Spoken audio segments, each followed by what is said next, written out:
Welcome to students to another class of our 10th standard. Today we will take the third lesson of the first book, First Flight, two stories about flying. First is his first flight and the other is Black Aeroplane. Guillaume O. Flattery and Frederick Forster is the respective lesson writers of both the lessons authors, right? So before you read, the writer gives you some preliminary details or wants to get your mind into the lesson. Then the first story we will see today is First Flight. Since the earliest times, humans have dreamt of conquering the skies. Here are two stories about flying. So flying has been a fantasy for people to, want to fly like birds and aerial animals. So these birds and they want to fly, and they have done many experiences or experiments. And in the earlier stage, before the Wright brothers, started the first aeroplane, or invented the first aeroplane. Before that, many did experiments and even died when they tried to dive from high places with wings made of different types. So a pilot is lost in storm. In the second lesson, you will see the pilot is lost in a storm, and some extraterrestrial or something unknown aeroplane is guiding out of that storm to that. So both this stories are related to what we call it, the stories of flying. Flying is always mere fantasy, and that how this flying has in both these cases, what experiences are being shared by the respective authors, Liam and Frederick both.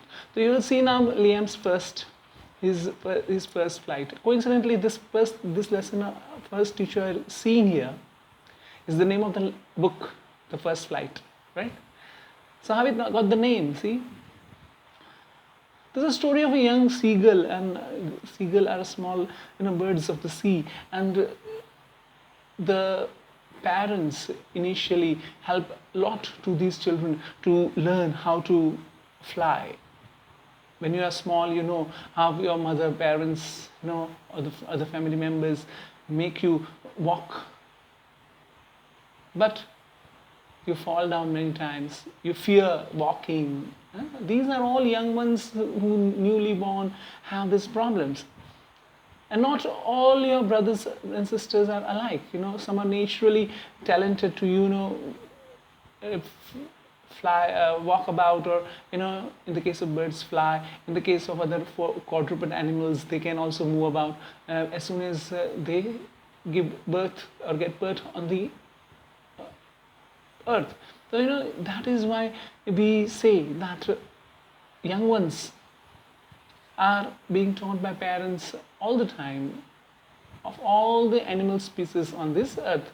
But not all the animals, young ones, are capable enough because of some deformity, because of some phobia, because of some other related disabilities. They learn slow at that time. The main thing about the first flight is this, that you have to be cooperative with any of the family members that and you're interacting. You should not try to discourage them, telling that you cannot do or that, but encourage them.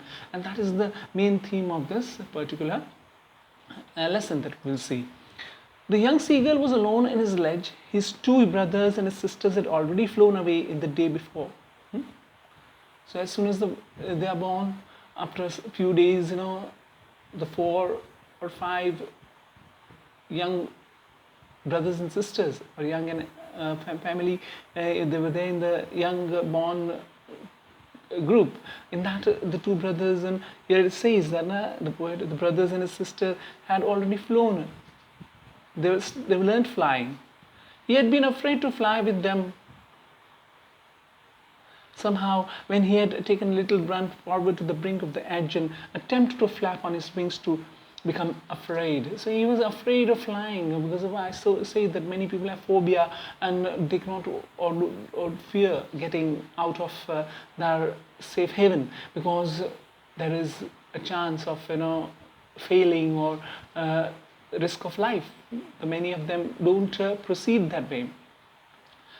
The great expanse of the sea stretched down beneath, and it was such a long way, miles down. He felt certain that his wings would never support him, so he bent his head and ran. So here the whole procedure is given wherein the fear of this small bird, which we can see in the next picture, other of his parents and brothers and sisters are flying, but because of this phobia and seeing before him the vastness of the sea and other things, he is not ready to flap his wings and move out onto the open sky.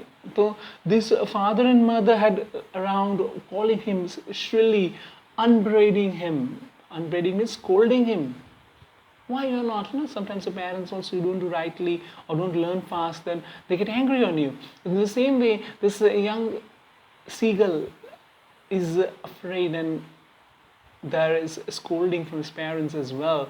So unless he flew away, but for the life of him, he could not move.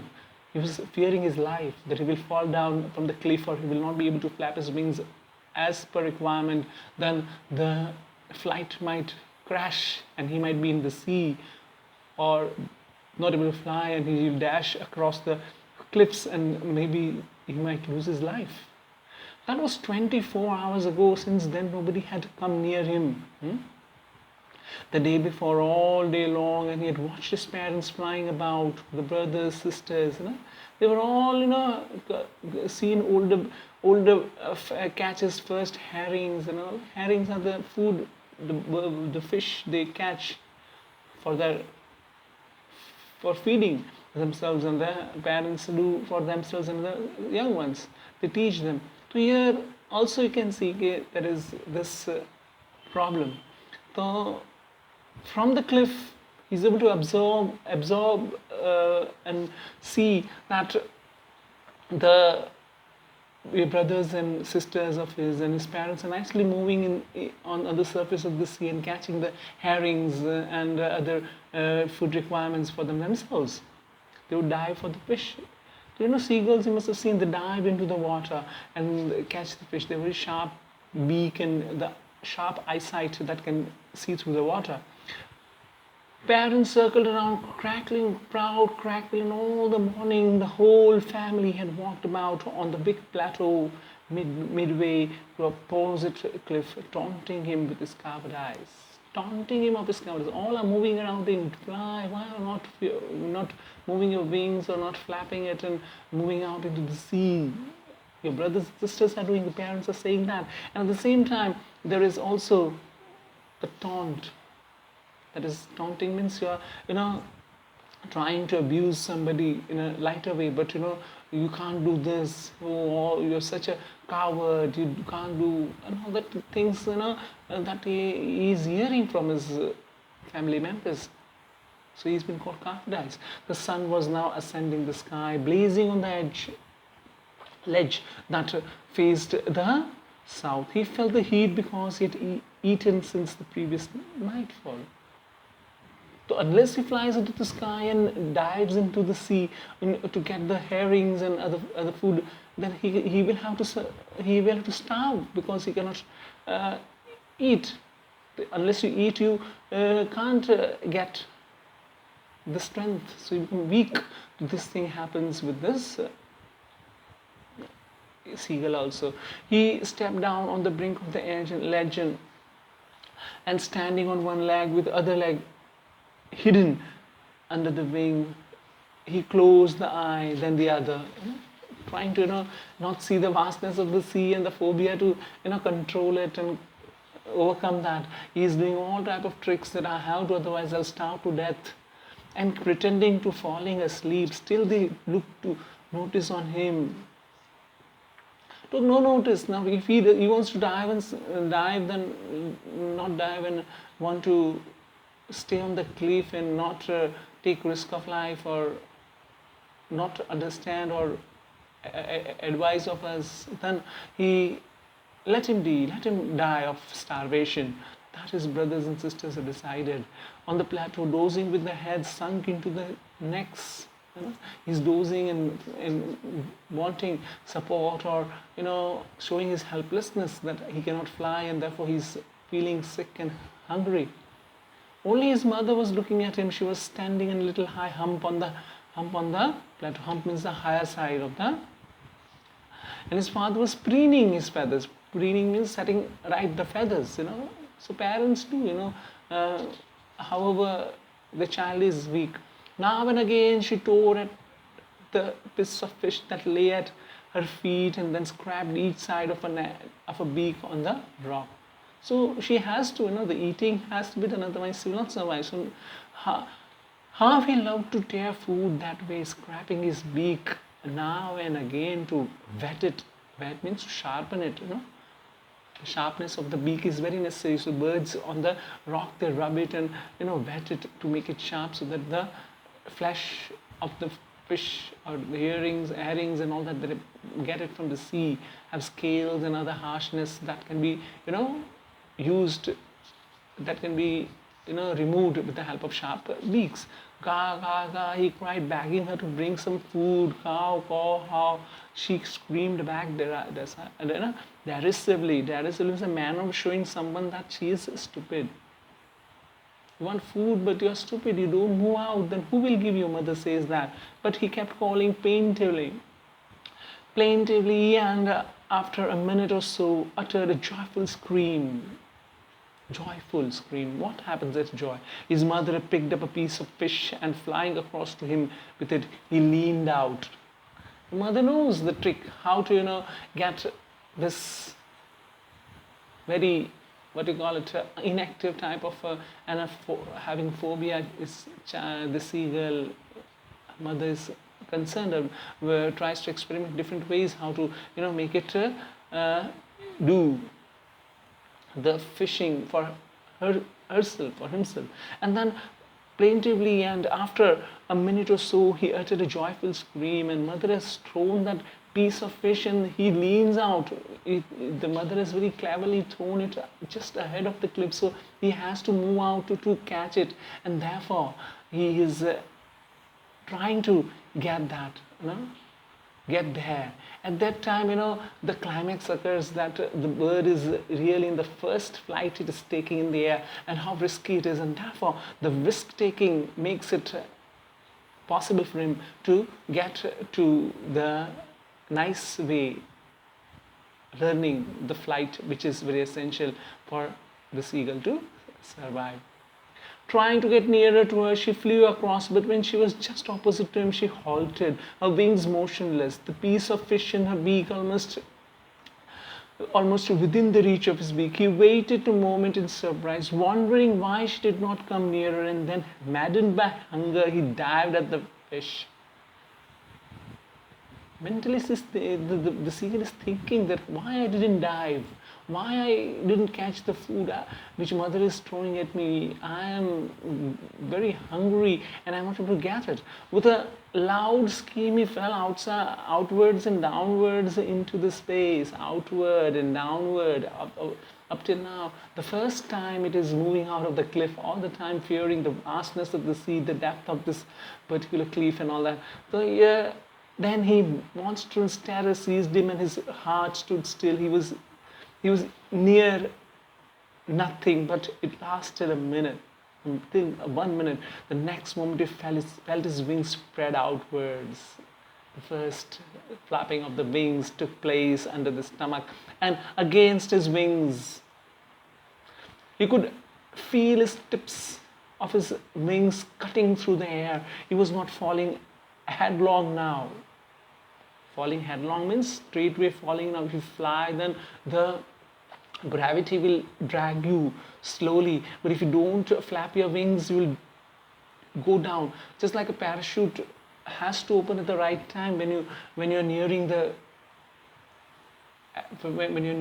earth, because the velocity at which you fall, if you're nosedive, then you will fall at a great speed and hurt or injure very badly. So here, and even die. So here also the seagull has to flap, otherwise it will nosedive. So that doesn't happen, and headlong it didn't fell. It was, he was soaring gradually out, downward and outwards, downward and outwards, otherwise the cliff will hurt him. So he's moving away also from, he was no longer afraid, he just felt a bit dizzy. Dizzy means having problem, uncomfortable feeling of spinning around or losing one's balance. Cannot balance because first time, the first flight is there, first experience. Then the flapped his wings. Once he soared upward, ga ga ga ga ga, cow cow. This mother swooped past him. The mother is seeing what my he doesn't allow the seagull to just have his say, or let him at his own peril what it wants to do. It is after mother, after all. The mother always, you feel the mother is not seeing, or she is not at you, but she knows everything, your requirements, your things. So how the writer uses, this is a metaphor type of thing, that general animals and birds are taken into the lesson to give you a moral lesson. It connects to you also. You might feel that it's a story of a bird flying, and how it is so common, a bird is trying to fly, but it's not like that. It is actually the metaphor that the poet wants to, in a metaphorical language, it wants to create to you, to give you also a lesson that humans also do that. Her wings making a loud noise, he answered with another scream, with a father flew over him screaming. So both the parents, see, father and mother are very happy that the bird is started. He saw his young brothers and sister flying around in curvating. Curvating is leaping like a horse. Leaping like a horse, curvating and banking and soaring and diving. These are the movements in the air that the birds do, banking and soaring and flying with one wing higher than the other to get a direction. You must have seen a bird. So banking, soaring and soaring, diving, banking and curvating, giving curve. All these are the words that are used for the bird's flight. Then completely forgot that he has not always been able to fly. The first flight itself is like that. I give an example of riding a bicycle. Firstly, if I ride a bicycle first time, you are always fearful that the bicycle will fall and I will hurt badly, so I'm not to try at the first instance. You don't do it, and afterwards you do. See why? Then completely forgot that he had not always been able to fly. So once you do cycling also, wow, it's so easy, simple, smooth.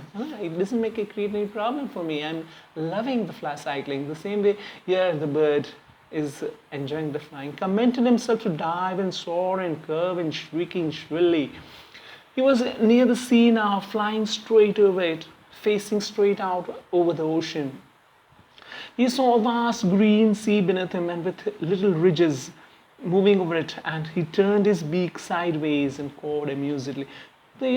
Once he knows the art of flying, once the phobia is out of him, he is able to learn the various movements and flight related whatever requirements are there, and you enjoy it. Just like a cycling, again I can continue with the example. If you cycle, then you start moving and crisscrossing, and you try to experiment on the various moves of the bicycle which you learn for the first time.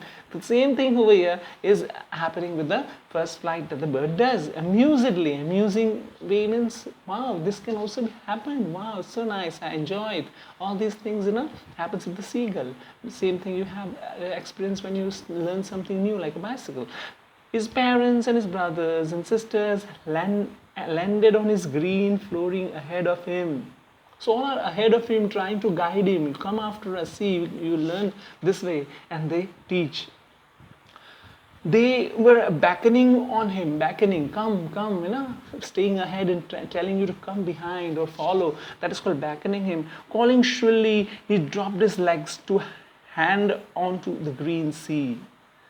His legs sank into it. He screamed with frightened, attempted to rise again, flapping his wings, not attempting again, trying to fly. So all this, once that he is out of that phobia and moving out, he has become bold enough to use his all flight related experiments he's doing now. But he was tired and weak with hunger and could not rise, exhausted by the strange exercise. Whenever you do movement and bodily movement, you feel hungry. Already he has not eaten less for a couple of days at least, and now that he has to do something. So what he does then, his feet sank into the green sea. First time he goes near the surface of the sea to catch the herrings, and with his belly touched it, and he sank no further. He was floating on it, and around him with his family was screaming, praising him that the beaks were offering him scraps of dogfish. And at that time also the dogfish they are feeding, though the bird has at least tried that level of the sea, nearness of the sea, that is half the battle won at least. So at least he had made his first flight. The first flight was important. Maybe it was not complete flight till to reach the herrings, diving and getting it itself, but what it was not able to do at all. From that he started. So starting positively, the other family members and brothers, sisters and parents also help him and at least give him the requirement there, so that he learns. Maybe he will get the encouragement to dive afterwards to catch the herrings for himself. That was a very important thing that the first flight taught the seagull. So you understood this particular story about flying, but connect it to yourself and think about it, that flying here as birds is already touching you. It gives, the writer use a metaphorical language here with the bird. You have to correlate with your family members, your brothers and sisters. You should cooperate with them. You should be helpful whenever your other brothers and sisters are not in a position to do certain things, which you can do nicely as a child. Or maybe whenever your parents give some advice, follow it and have faith in them. All these many small things about our daily life is concerned with this birds and their family, and they make the first flight. And very rightly, therefore the book name is The First Flight. So with this, you write the textual question answers of this particular lesson in your fair book, and see you in the next class. Thank you.